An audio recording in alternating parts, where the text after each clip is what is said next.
Halo teman-teman semua, sekarang kita masuk ke pertemuan 3.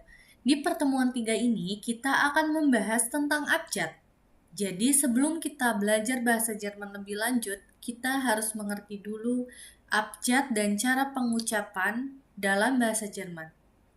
Setelah kita paham gimana cara kita mengucapkan abjad dalam bahasa Jerman, kita akan mengerti dan lebih mudah ke depannya untuk melakukan lesson atau membaca atau expression atau speaking, yaitu berbicara dalam bahasa Jerman. Oke, kita mulai dulu. Kita mulai dengan rules dari Van Learning. Jadi untuk belajar Van Learning, kita no pressure. Semua orang di sini belajarnya dari nol, ya. Dan kemudian tidak ada kesalahan total di sini karena semua ya termasuk saya belajar dari kesalahan. Jadi kalau misalnya memang ada kesalahan dari kita semua, itu semua proses belajar. Tidak ada proses belajar melalui ketidakbisaan atau ketidakmampuan dan tidak ada proses belajar tanpa terbentuk dari sebuah kesalahan. Jadi semuanya jika kita melakukan kesalahan tidak masalah. Tidak ada yang akan menggigit dan memarahi kita, oke? Dan yang ketiga, kita fokus ke komunikasi dulu ya teman-teman. Dan kita tidak fokus ke grammar yang berat. Nanti walaupun masuk ke grammar, kita akan kemas itu dengan yang mudah-mudah dan secara slowly serta fun, sehingga murid-murid tidak ada tekanan di sini.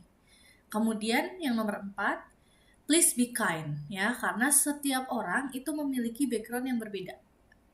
Gitu ya, ada yang dari bahasa Jerman pun orang-orang Jerman ada yang Jermannya sebelah mana, ada yang sebelah kota apa, jadi dialeknya berbeda. Kemudian pengucapannya terhadap huruf atau sebuah kata ya, kata benda atau apapun itu kadang berbeda. Kemudian yang nomor 5, let's keep the vibe light, respectful, and supportive. Jadi kita ingin kelas ini selucu ini ya, seseru itu, kemudian sengerti itu. Kita saling support satu sama lain, oke? Tidak ada yang ngejudge satu sama lain, termasuk aku. Misalnya teman-teman terbata dalam membaca sesuatu, tidak masalah. Aku juga dulu seperti itu. Semua orang di dunia ini yang belajar bahasa Jerman pasti seperti itu terlebih dahulu. Oke, semoga dapat dipahami untuk rules dari Van Learning-nya. Dan selamat belajar dan bersenang-senang untuk kita semua. Oke. Nah, yang di depan ini adalah abjad dalam bahasa Jerman. Jadi mungkin teman-teman baru melihat ya abjad-abjad dalam bahasa Jerman. Sebenarnya abjad-abjad dalam bahasa Jerman itu hampir sama dengan bahasa Indonesia. Samanya tuh seperti apa gitu ya. Dalam artian berbeda dengan bahasa Inggris. Kalau bahasa Inggris A, B, C, D gitu ya. Tapi kalau bahasa Jerman itu bedanya hanya di huruf-huruf yang aku tandain warna kuning ini pakai stabilo online. Jadi aku akan coba untuk membacakan abjad dalam bahasa Jerman, yang mana ini agak mirip dengan bahasa Indonesia. Oke? A, B, C, D, E, F, G, H, I, J, K, L, M, N, O, P, Q, R, S, T, U, V, V, X, Y, Z. Jadi yang berbeda adalah J, Q, Y, Q, kemudian V, V, X, Y, serta Z. Nah, kemudian kita akan masuk ke umlaut ya teman-teman, karena abjad ini mungkin lebih gampang untuk dipahami. Nah, umlaut, seperti teman-teman lihat ya, foto di depan yang ada titik 2 ini namanya umlaut. Ini umlaut U. Nah, contoh umlaut selain U ya. Jadi umlaut itu ada 3. Ada A umlaut, ada U umlaut, ada O umlaut. Nah, A umlaut. A umlaut jika kita tidak memiliki di keyboard ya, tidak memiliki A umlaut, kita bisa ganti dengan AE. Seperti contohnya di huruf di kata yang sebelah kiri. Jadi ini bukan kase ya, tapi Käse. Jadi cara membacanya itu E-nya aja, A-nya itu samar atau dihilangkan. Jadi diganti dengan E. Käse. Käse artinya adalah keju. Kemudian yang bawah ya, bis später. Bis später artinya adalah see you later, sampai bertemu lagi. Nah, jadi kalau keyboardnya itu tidak ada umlaut diganti dengan AE. Di handphone, di laptop, maupun di tablet. Digantinya dengan AE, tidak bisa dengan A biasa. Oke? Nah, selain A umlaut, ada juga O umlaut. O umlaut itu sama. Jika kita tidak memiliki di keyboard A umlaut, kita boleh cantumkan OE. Jadi ini selama kita tidak memiliki, jadi OE ya teman-teman, tapi misalnya teman-teman punya, boleh diganti dengan O umlaut aja. Seperti dalam kata öffnen. Jadi dibacanya bukan öffnen tapi öffnen. Jadi O-nya itu caranya dimonyongin, kemudian O, gitu ya, bukan O tapi O, öffnen. Kemudian Österreich. Jadi cara baca O seperti itu ya teman-teman, bukan O tapi O. Kemudian setelah O umlaut ada juga U umlaut. Nah, U umlaut ini jika tidak ada di keyboard ya, kita ganti dengan UE untuk menggantinya. Jadi tidak bisa dengan U biasa tapi ganti dengan UE. Contohnya dalam kata München ya, atau sebuah kota di Jerman namanya München. Kemudian dalam kata für artinya adalah untuk für.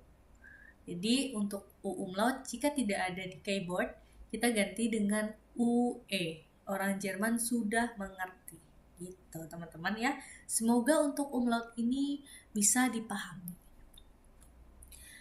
Nah kemudian nih, ini yang seperti B.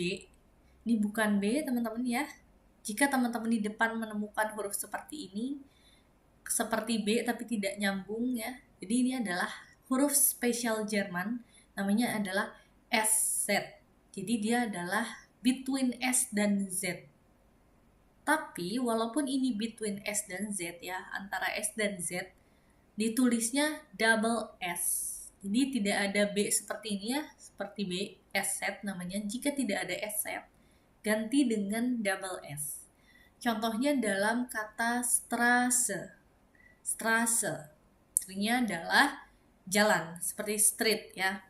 Kemudian Heise. Jadi bukan Heibe tapi Heise atau called. Artinya adalah dipanggil gitu ya. Jadi ini bukan Strabe tapi Straße. Gitu teman-teman. Nah, kemudian jika teman-teman melihat huruf C sama H nih sebelahan. Jadi KH. Dan kalau misalnya teman-teman melihat SCH ya, itu menjadi syah. Syah. Contohnya nih, pembalap ini namanya bukan Michael. Kalau Michael ini adalah ejaan untuk bahasa Inggris, Michael. Jadi kalau dalam bahasa Jerman dibacanya Michael. Kemudian SCH karena jadi syah, jadi Schumacher. Jadi namanya adalah Michael Schumacher. Jadi bukan Michael tapi Michael. Semoga teman-teman dapat memahami. Nah, kemudian selain tadi ya CH dan SCH ya, SCH, teman-teman bisa lihat juga nih, ini opsional sebenarnya. Jadi jika teman-teman menemukan kata dalam bahasa Jerman yang akhirannya ada ER-nya, seperti dalam kata Winzer, jadi teman-teman bisa menggantinya ER ini menjadi A. Nah, kenapa di bawah itu jadi V? Karena W itu kan jadi V teman-teman kalau di Jerman. Kalau kita lihat kilas balik ke abjad yang tadi, dibacanya W itu menjadi V. Seperti V gitu ya. Nah, untuk ER sebenarnya ini opsional. Ada orang-orang Jerman yang mengganti menjadi A karena mereka itu seperti nyangkut di tenggorokan ER-nya atau seperti ditelan. Nah, bisa diganti menjadi A, atau misalkan teman-teman mau ER-nya dibaca itu tidak masalah. Jadi bisa Winter, bisa juga Winter. Tapi sebisa mungkin aku menggantinya menjadi A, Winter. Winter gitu ya teman-teman. Tapi misalnya teman-teman mau winter gak masalah, oke? Nah, kemudian nih ini yang paling sering ya teman-teman.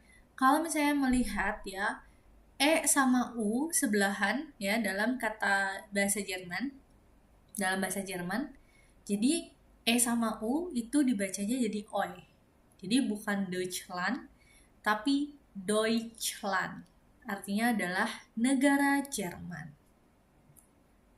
Nah, kemudian nih, ini bukan laufer ya teman-teman, dia adalah pelari ya. Pelari itu dibacanya gimana?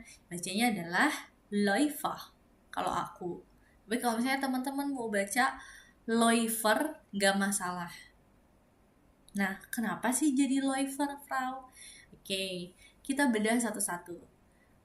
A umlaut itu kan tadi dibacanya E. Nah, kita anggaplah ini menjadi E ya teman-teman kalau dibaca. Nah, E ketemu sama U, jadi OI. Kemudian ER-nya bisa diganti dengan A, atau tetap dibaca. Kalau misalnya mau tetap dibaca, jadi Läufer. Tadi E ketemu sama U jadi OI. Kemudian ER-nya diganti menjadi A. Tapi ini opsional, kecuali yang E ketemu sama U itu wajib jadi O ya teman-teman. Jadi ER-nya bisa dibaca, bisa enggak. Jadi bisa Läufer, bisa Läufer.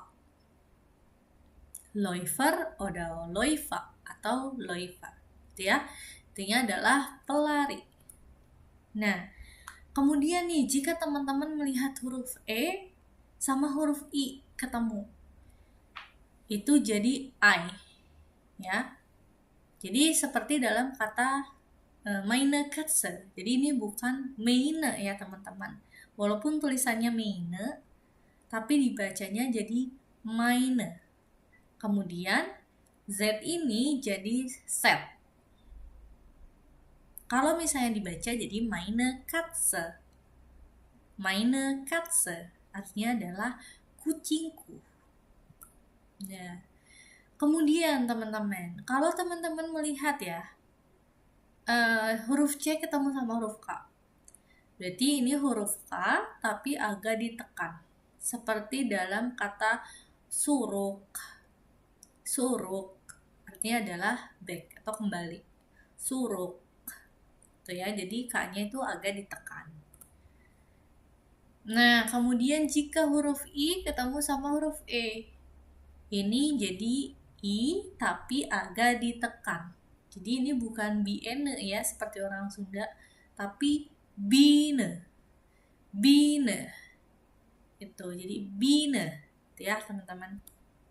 Artinya adalah lebah bine. Nah, kemudian tadi J.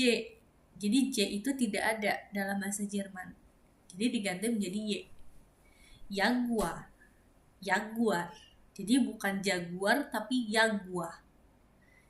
Jadi bukan Jakarta tapi Jakarta. Ich komme aus Jakarta. Ich wohne in Jakarta. Itu ya, teman-teman. Nah, kemudian jika teman-teman melihat C sama H sama E, gitu ya. Seperti dalam kata Porsche. Jadi ini bukan Porsche, tapi Porsche. Karena dibacanya CHE jadi Sche. Porsche. Nah, kemudian nih teman-teman melihat kata dalam bahasa Jerman. Ya, seperti yang ada di depan. Yang artinya adalah pergi. Gehen. Jadi bukan gehen, tapi gehen. Karena E ketemu sama H itu jadi E. Ya, jadi gehen. Atau dalam kata sehen. S E H E N ya.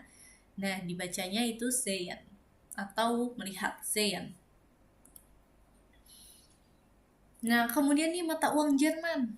Tadi E sama U jadi OI.